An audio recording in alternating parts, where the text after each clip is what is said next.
ఆలంపురం జోగులాంబ క్షేత్రం యొక్క మహిమలు చెప్తారా? అమ్మవారు మనకి కర్నూలు శక్తిపీఠం, 5వ శక్తిపీఠం ఆమె జోగులాంబ తల్లి. ఆమె సంఖ్య కాదు, ఈ సంఖ్య ఆ సంఖ్య అని కాదు, కానీ జోగులాంబ మాత ఎవరంటే పంచకాళికల్లో ఒకటి ఆమె. లంభస్తనీం వికృతాక్షీం ఘోరరూపాం మహాబలాం, తర్వాత ప్రేతాసన సమారూఢాం జోగులాంబాం నమామ్యహం అన్న. అంటే ఆమె మా వికృతాక్షీం అన్నారు. కళ్ళు క్రూరమైనటువంటి కళ్ళు, అంటే తీక్ష్ణమైనటువంటి కళ్ళు.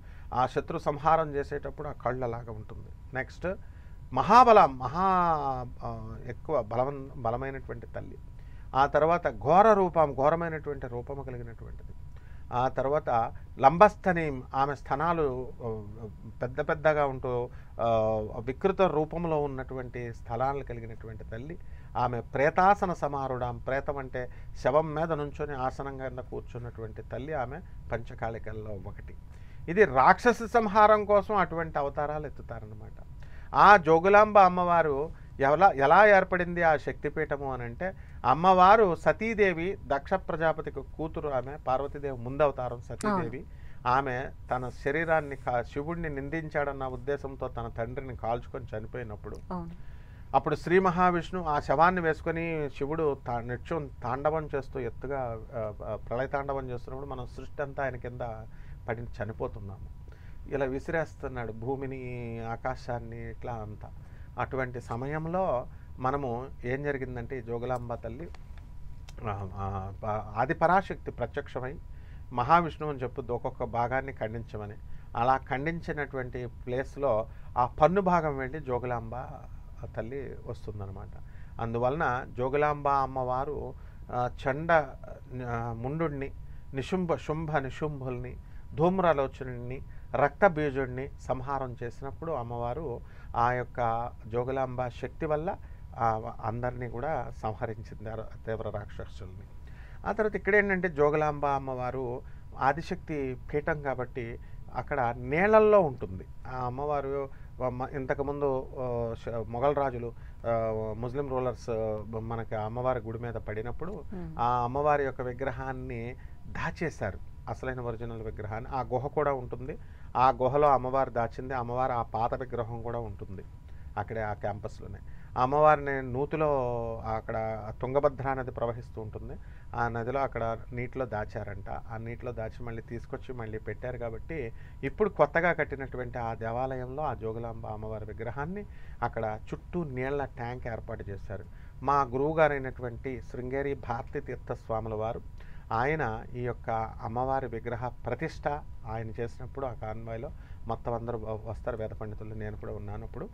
ఇక్కడ జోగులాంబ అమ్మవారు ఎలా అంటే జగన్మాత అయినటువంటి ఆ తల్లి దగ్గర చాలా సంవత్సరాలు పట్టిందనమాట. జోగులాంబ గుడిని పడగొట్టారు ముస్లిం రాజులు. పడగొడితే ఆ యొక్క గుడిని కట్టారు. కట్టిన తర్వాత ఆ అమ్మవారి యొక్క కళలన్నీ కూడా మనం విత్డ్రా చేస్తాం. అంటే కలశంలోకి చేసేసి బాలాలయము అంటాం అనమాట.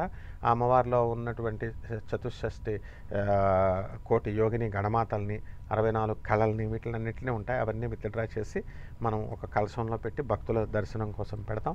ఆ తర్వాత దేవాలయం కట్టిన తర్వాత అసలు విగ్రహాన్ని అక్కడ ప్రతిష్ఠ చేసిన తర్వాత ఈ కళలన్నీ మళ్ళీ పునఃప్రవేశ పెడతాం. ఇది వేద పండితులు చేసేటటువంటి డ్యూటీ. ఇది స్వయంగా మా గురువుగారైనటువంటి శృంగేరి భారతీ తీర్థ స్వాముల వారి యొక్క చేతుల మీదుగా ఈ కార్యక్రమం జరిగింది. కాబట్టి ఆ యొక్క ఆలయం నిర్మాణం అప్పుడు కూడా నేనున్నాను అనమాట. అందుకని నాకు ప్రత్యక్షంగా తెలుసు జోగులాంబ శక్తి. అలాగే ఆ అమ్మవారు ఆదిపరాశక్తి పంచకాళికల్లో మనం ఇప్పుడు అందరూ కూడా ప్రత్యంగిర అమ్మవారు, వారాహి అమ్మవారు, ఇలా పంచకాళికలు, బగళాముఖి అమ్మవారు, ఇవన్నీ చెప్తున్నారు కదా. అవన్నీ కూడా ఎవరో కాదు, మన జోగులాంబ తల్లే. అందువల్లనే ఇప్పుడు సింహముఖి అంటాం, సింహముఖి ప్రత్యంగిర అమ్మవారిని.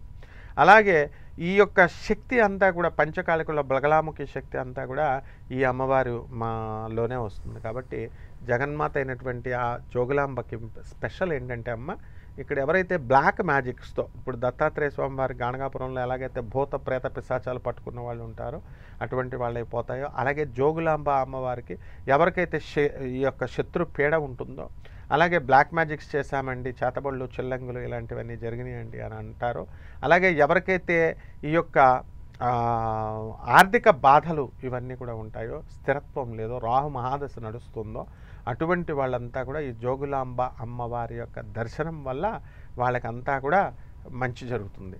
ఇక స్థల పురాణం ప్రకారం అక్కడ అనేకమైన కథలు అక్కడ క్రియేట్ అవుతూ ఉంటాయి. స్థల పురాణం అనేటటువంటిది కేవలం ఆ జోగులాంబ అక్కడ ఆ నూతిలో పడేయడము, ఆ నూతిలో ఉంచడము, మళ్ళీ తీసుకొచ్చి అది ఆ మలేరియా లాంటి రోగాలు అవన్నీ వ్యాపించినప్పుడు ఆ రోగాలన్నింటినీ అమ్మవారు ఒక గిరిగీసిందని, రక్షించిందని, ఇలా రకరకాల కథలు ఉంటాయన్నమాట. రాజుల దాడప్పుడు మళ్ళీ ఆ అమ్మవారిని తీసుకొచ్చి మళ్ళీ ఇక్కడ ప్రతిష్ఠించడము ఇది. కాబట్టి ఏది ఏమైనప్పటికీ కూడా జగన్మాత అయినటువంటి ఆ పరాశక్తి శక్తిపీఠం కాబట్టి శక్తిపీఠాలన్నింటికి ఒకటే చరిత్ర ఉంటుంది. దుష్ట శిక్షణ, శిష్ట రక్షణ, అది జగన్మాత చేస్తుంది. అండ్ ఆమె సద్య ఫలదాయిని ముఖ్యంగా ఈ అమ్మవారు. ఆ తర్వాత ఈ అమ్మవారి గుడికి ఈ మధ్యన కొత్త ట్రెండ్ స్టార్ట్ అయిందనమాట. ఏంటంటే అమావాస్య. అందరూ కొంతమంది అమావాస్య రోజున దర్శించుకుంటే మంచిది అంటే మీరు చెప్తున్నారు కదా, బ్లాక్ మ్యాజిక్ అట్లాంటివి ఏమైనా ఉంటే పోతాయని చెప్పేసి అక్కడ వాళ్ళు దేవస్థానం వాళ్ళు పెడతారు సాధారణంగా. ఎలా అంటే ఎగ్జిక్యూటివ్ ఆఫీసరు, బాడీ ధర్మమండలి ఉంటుంది, పంతులు గారులు ఉన్నారు, ఒక నిర్ణయం చేస్తారనమాట. హోమాలు అనేది అమావాస్య రోజున ఎమికబుల్గా ఉంటుంది, ఈజీగా ఉంటుందని. అలా అనే ఉండదు. ఏ రోజున వెళ్ళినా అమ్మవారి యొక్క దుష్ట శిక్షణ, ఈ యొక్క బ్లాక్ మ్యాజిక్స్ ఇవన్నీ కూడా పోతాయి అన్నమాట. అప్పుడు టెంపుల్స్లో ఏంటంటే హోమాలు అనేది రోజు చేయలేరు కాబట్టి ఏదో ఒక రోజున మరి రెవెన్యూ జనరేట్ చేసుకోవాలి. ఏ టెంపుల్స్ అయినా సరే, ఇదైనా బెజవాడ కనకదుర్గమ్మ దేవస్థానంలో రోజు జరుగుతాయి చండీ హోమాలు. మాకు ఇక్కడ అమావాస్యకి అట్లా పెట్టారనమాట. సో అలాగే ఏం కాదు, ఎప్పుడైనా ఏ రోజైనా సరే అమ్మవారి యొక్క దర్శనం చేసుకోవచ్చు. గాణగాపురాన్ని కూడా అలాగే చేశారనమాట. పౌర్ణమి రోజున మాత్రమే దర్శించాలా, పౌర్ణమి రోజున దర్శిస్తేనే మనకు ఎక్కువ ఫలితాలు వస్తాయని కామన్ మ్యాన్ అనుకుంటాడు. అలాగే జోగులాంబకు కూడా అమావాస్య నుంచి చాలా సంవత్సరాల నుంచి అలా జరుగుతోంది. వస్తారు ఆ గుళ్ళో అమావాస్య రోజున నిద్రిస్తారు.